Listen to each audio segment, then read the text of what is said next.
मौनी अमावस की बहुत बहुत शुभकामनाएं। मौनी अमावस सनातन धर्म का एक अत्यंत पावन व्रत पर्व है। इसे माघ मास की अमावस्या भी कहा जाता है। इस दिन मौन, स्नान, दान और पूजा का विशेष महत्व बताया गया है। महत्वपूर्ण खास बात, इस दिन मौन रहकर किया गया जप और ध्यान कई गुना फल देता है।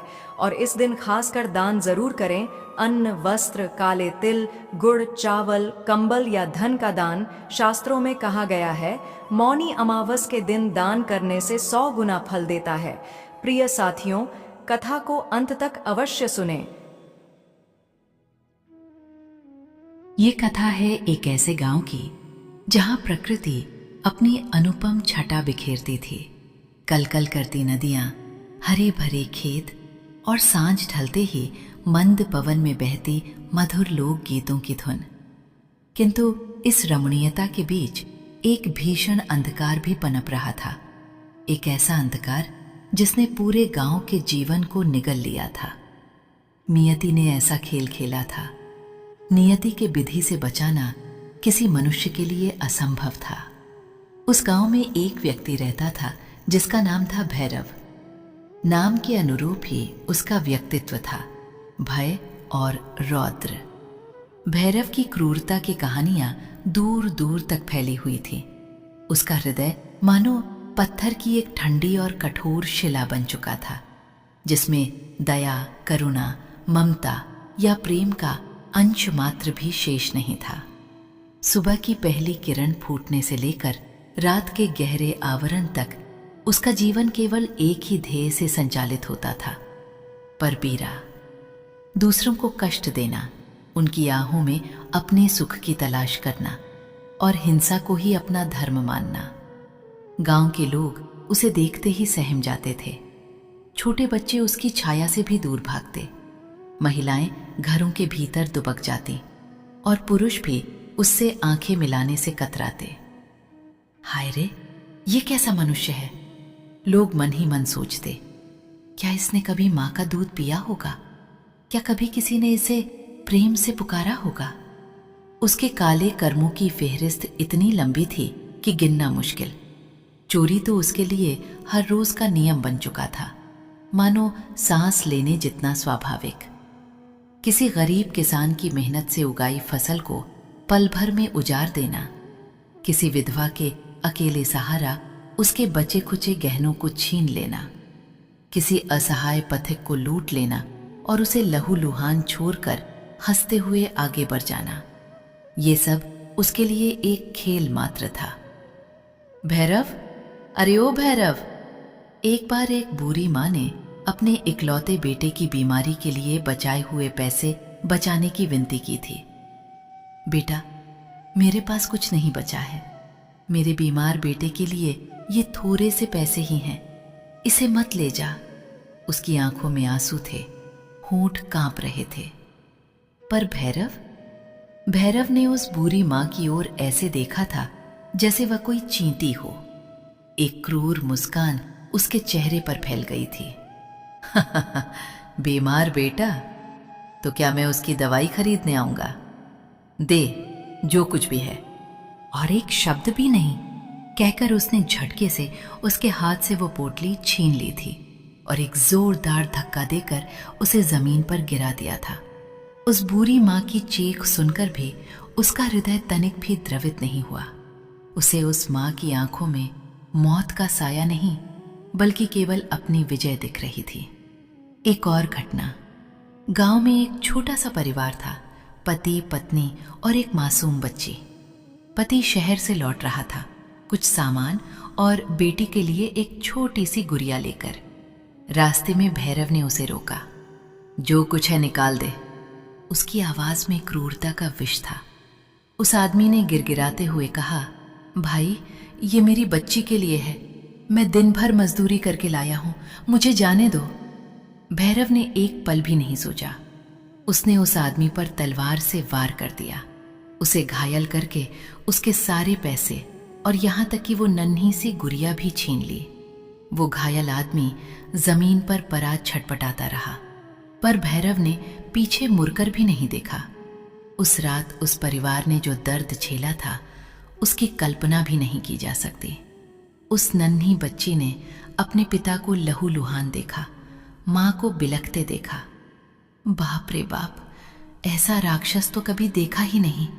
गांव के लोगों के मुंह से यही निकलता था। भैरव के लिए लोगों को सताना, उनकी चीखें सुनना, उनकी बेबसी देखना, यही उसके जीवन का एकमात्र आनंद था। उसके भीतर करुणा का बीज सूख चुका था, दया का फूल कभी खिला ही नहीं था। वो जानता था कि लोग उससे नफरत करते हैं, उससे डरते हैं, पर उसे इसकी परवाह नहीं थी।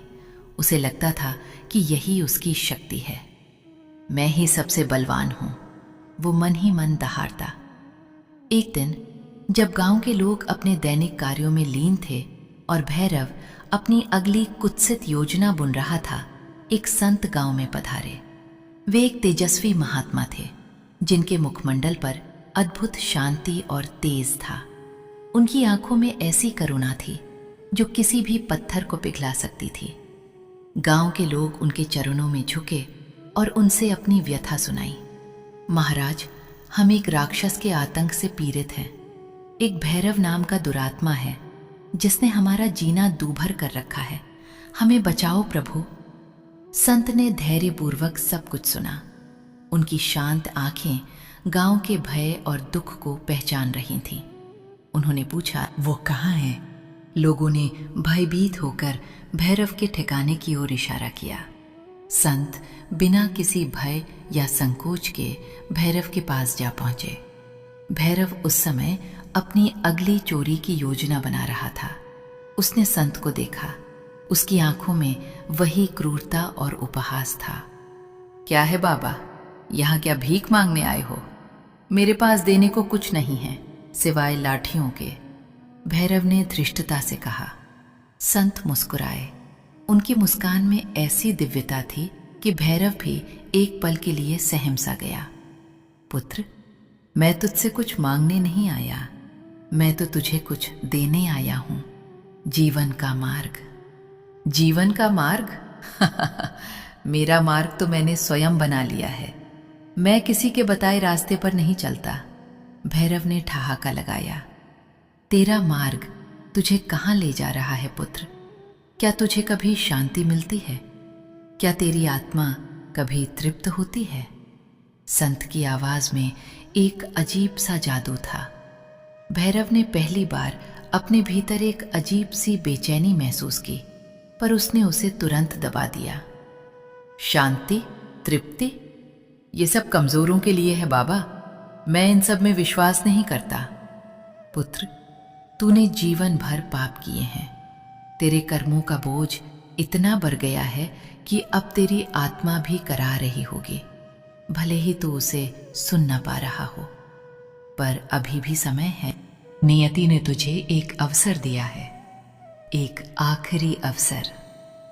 भैरव को संत की बातें सुनकर अजीब सा क्रोध आ रहा था, पर उसकी आंखों में पहली बार एक हल्की सी जिज्ञासा भी थी।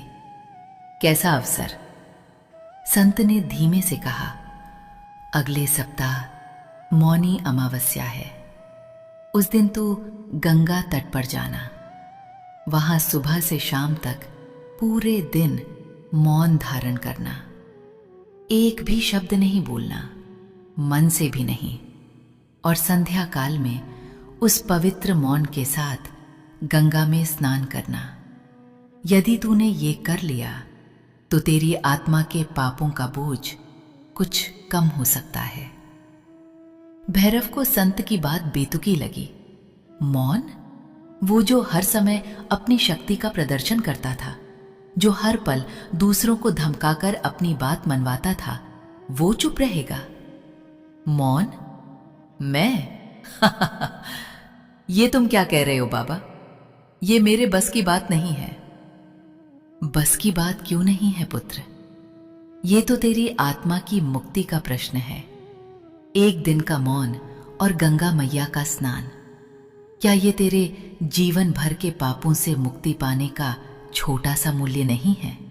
संत ने उसकी आंखों में झांकते हुए कहा। उनकी आंखों में ऐसी दृढ़ता थी कि भैरव उन्हें टाल नहीं पाया। कुछ तो था उस संत में जिसने भैरव के कठोर हृदय में पहली बार एक छोटी सी दरार डाली थी। ठीक है, मैं कोशिश करूंगा, भैरव ने बेमन से कहा, पर उसके भीतर एक अजीब सी बेचैनी थी। संत मुस्कुराए और अपना आशीर्वाद देकर आगे बढ़ गए। मौनी अमावस्या का दिन आया। भैरव ने रात भर चैन की नींद नहीं ली थी। सुबह उठते ही उसके मन में उथल पुथल मच गई। मौन? भला ये कैसे होगा? उसके मन में हजारों विचार उमड़ घुमर रहे थे, पर संत के शब्द उसके कानों में गूंज रहे थे। तेरी आत्मा की मुक्ति का प्रश्न है। एक अजीब सी शक्ति उसे गंगा तट की ओर खींच रही थी। वो धीरे धीरे गंगा किनारे पहुंचा। सुबह का समय था। कुछ लोग स्नान कर रहे थे, कुछ पूजा पाठ। भैरव एक शांत स्थान पर जाकर बैठ गया और फिर उसने स्वयं को मौन धारण करने का आदेश दिया। पहला घंटा, दूसरा घंटा, उसके लिए एक एक पल सदियों सा बीत रहा था। उसका मन एक उद्दंड घोड़े की तरह भाग रहा था। ये क्या बकवास है? मैं यहां क्यों बैठा हूं? मुझे तो गांव में जाकर किसी का धन लूटना चाहिए था या किसी को डराना चाहिए था। उसके भीतर की पुरानी आदतें उसे उकसा रही थीं, पर संत के शब्द, एक भी शब्द नहीं, मन से भी नहीं, उसे रोके हुए थे। धीरे धीरे जैसे जैसे मौन गहराता गया, बाहरी दुनिया का शोर शांत होता गया और उसके भीतर का शोर बढ़ने लगा। पहली बार उसे अपने भीतर इतनी शांति मिली थी कि वो अपने मन की गहराइयों को सुन पा रहा था। और वहां उसे सिर्फ एक ही आवाज सुनाई दी, पाप। एक एक करके उसके जीवन के काले अध्याय खुलने लगे। हाय रे, वो बुरी मां जिसकी मैंने दवाई के पैसे छीन लिए थे, उसकी आंखों में कैसी बेबसी थी। उसका बेटा, क्या वो बच पाया होगा? नहीं, वो मर गया होगा मेरी वजह से। एक स्मृति ने उसके हृदय पर हथौड़े की चोट की। वो बच्चे जिसकी गुड़िया मैंने छीनी थी, उसकी चीखें, वो नन्ही सी आत्मा, मैंने उसे क्या दर्द दिया था। उसका पिता मेरा ही वार था जिसने उसे मौत के मुंह में धकेला। उसकी आंखें नम होने लगीं, पर अभी भी आंसू नहीं बह रहे थे। कितनी जिंदगियां, कितनी आहें, कितनी बेबसी। मैंने कितने परिवारों को बर्बाद किया, कितने लोगों को भूखा मारा, कितने घरों के दीपक बुझाए। एक एक करके चेहरे उसकी आंखों के सामने नाचने लगे। वो किसान जिसकी फसल लूटी थी, वो व्यापारी जिसका सामान छीना था, वो युवा जिसे बिना कारण पीटा था। मौन में उसे अपने पाप याद आने लगे। हर एक पाप एक भीषण वज्र की तरह उसके हृदय पर गिर रहा था। नहीं, ये मैंने क्या किया? वो मन ही मन चीख रहा था। उसका शरीर कांप रहा था, उसका सिर भारी हो रहा था।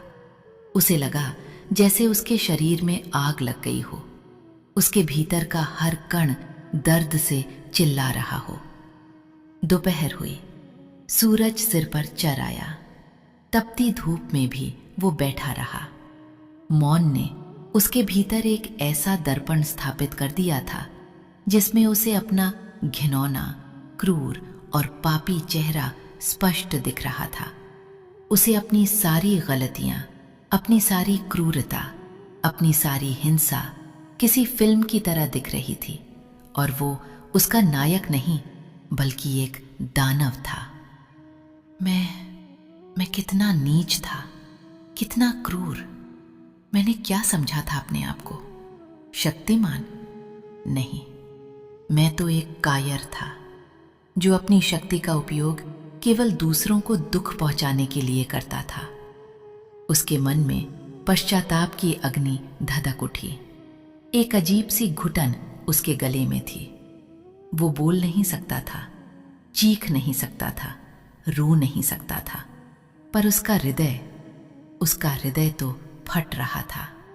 और फिर जैसे किसी ने बांध तोड़ दिया हो, उसकी आंखों से आंसू बह निकले, टप टप टप, गरम आंसू जो उसके गालों से होते हुए जमीन पर गिर रहे थे। ये आंसू केवल दर्द के नहीं थे, ये आंसू जीवन भर के संचित पापों के भार के थे, पश्चाताप की अग्नि में तपकर पिघले हुए हृदय के थे। वे आंसू उसके भीतर की सारी गंदगी को बहा ले जाने को आतुर थे। गंगा तट पर वो मौन ही रहा, पर उसके मन में एक तीव्र पुकार गूंज रही थी, क्षमा, हे प्रभु, क्षमा। हे गंगा मैया, मुझे क्षमा कर दो। मैं पापी हूं, मैं अधर्मी हूं, मुझसे भयंकर भूल हुई, मुझे अपने पापों से मुक्ति दो। उसकी आत्मा बिलख रही थी। वो अपनी आंखों से बहते आंसुओं को रोक नहीं पा रहा था। ये आंसू उसके जीवन के सबसे पवित्र आंसू थे, जो उसके हृदय को धोने का प्रयास कर रहे थे। संध्या होने लगी थी। सूरज की किरणें धीमी पड़ रही थीं। गंगा का जल सुनहरी आभा से जगमगा रहा था। भैरव का शरीर कांप रहा था, पर उसका मन अब शांत होने लगा था, जैसे तूफान के बाद का समुद्र। उसकी आंखों में अभी भी आंसू थे, पर उनमें अब दर्द के साथ साथ एक अद्भुत शांति भी थी, पश्चाताप की शांति। तभी उसने देखा कि एक वृद्ध साधु उसकी ओर आ रहे हैं। उनका मुखमंडल शांत और दिव्य था। उनकी आंखों में अद्भुत चमक थी। साधु उसके पास आकर बैठ गए। भैरव अभी भी मौन था, पर उसने साधु को देखा। उन साधु की आंखों में उसे कोई क्रोध या घृणा नहीं दिखी, बल्कि असीम करुणा और प्रेम दिखाई दिया। पुत्र, तूने अपने मौन को सिद्ध कर लिया, साधु ने मधुर स्वर में कहा। भैरव मौन ही रहा, पर उसकी आंखों से और आंसू बहने लगे। वो साधु को अपनी पीड़ा बताना चाहता था, अपने पाप स्वीकार करना चाहता था, पर उसका मौन अभी खंडित नहीं हुआ था। मुझे पता है पुत्र, तू क्या कहना चाहता है। तेरे आंसू ही तेरी कथा कह रहे हैं। तूने जीवन भर पाप किए, पर आज तेरी आत्मा जाग उठी है। ये मौन, ये पश्चाताप, ये आंसू, यही तेरे पापों का प्रायश्चित्त है। साधु ने उसे सहारा दिया। अब जा, गंगा में डुबकी लगा। ये गंगा मैया तेरी सारी मैल धो देंगी। भैरव धीरे धीरे उठा। उसके पैर कांप रहे थे, पर उसका हृदय हल्का हो रहा था। वो गंगा के पवित्र जल में उतरा। एक डुबकी लगाई, 2 डुबकी, तीसरी डुबकी लगाते ही उसे लगा जैसे उसके शरीर से एक विशाल बोझ उतर गया हो। गंगा का ठंडा जल उसके तन मन को शांत कर रहा था। उसे लगा जैसे माँ गंगा उसे अपने आंचल में समेटकर उसके सारे पापों को धो रही हों, उसे फिर से एक नवजात शिशु की तरह पवित्र कर रही हों। जब वो गंगा से बाहर निकला तो साधु अभी भी वहीं बैठे थे। पुत्र, मैं जानता हूं कि तूने अब तक जो किया वो नियति का भीषण खेल था, तेरे पूर्व जन्मों के कर्मों का फल था और तेरे स्वयं के मोह और अज्ञान का परिणाम। पर अब तूने अपनी आत्मा को जागृत कर लिया है। तूने आज भगवान को मौन पुकार लगाई है और उन्होंने तेरी सुन ली है। भैरव पहली बार बोला। उसकी आवाज थरथरा रही थी। महाराज, मैं बहुत पापी हूं। मुझसे भयानक भूल हुई है। क्या मुझे कभी मोक्ष मिल पाएगा? क्या मेरे पाप माफ हो सकते हैं? साधु ने प्रेम से उसके सिर पर हाथ फेरा। पुत्र, भगवान विष्णु दया के सागर हैं। वे केवल पश्चाताप देखते हैं। तूने सच्चे हृदय से पश्चाताप किया है। जान ले, मैं कोई सामान्य साधु नहीं, मैं स्वयं भगवान विष्णु हूं, जो तेरी आत्मा की पुकार सुनकर यहां आया हूं। तेरा ये मौन, तेरे ये आंसू, तेरी ये पश्चाताप की अग्नि, यही तेरा सबसे बड़ा यज्ञ है। तूने अपने भीतर के दानव को मार दिया है और अब तेरी आत्मा शुद्ध हो गई है। भैरव ने आंखें फाड़ कर साधु को देखा। भगवान, आप? उसकी आंखों में श्रद्धा और कृतज्ञता के आंसू थे। हाँ पुत्र, अब तू वापस जा। ये मत सोचना कि तेरे सारे पाप एक ही दिन में धुल गए। ये तो मात्र एक शुरुआत है। अब से तू अपना जीवन धर्म के मार्ग पर चला। लोगों की सेवा कर, किसी को कष्ट मत दे, अपने पापों का प्रायश्चित कर। यही तेरा आगे का मार्ग है। अपनी आत्मा को कभी मैला मत होने देना। साधु के रूप में भगवान विष्णु उसे मार्गदर्शन देकर अंतर्ध्यान हो गए। भैरव वहीं गंगा तट पर घुटनों के बल बैठ गया। उसकी आंखों में अब कोई क्रोध नहीं था, कोई क्रूरता नहीं थी, बस असीम शांति, भक्ति और कृतज्ञता थी। उस दिन के बाद भैरव बदल गया। वो वही भैरव था, पर अब उसका हृदय पिघल चुका था।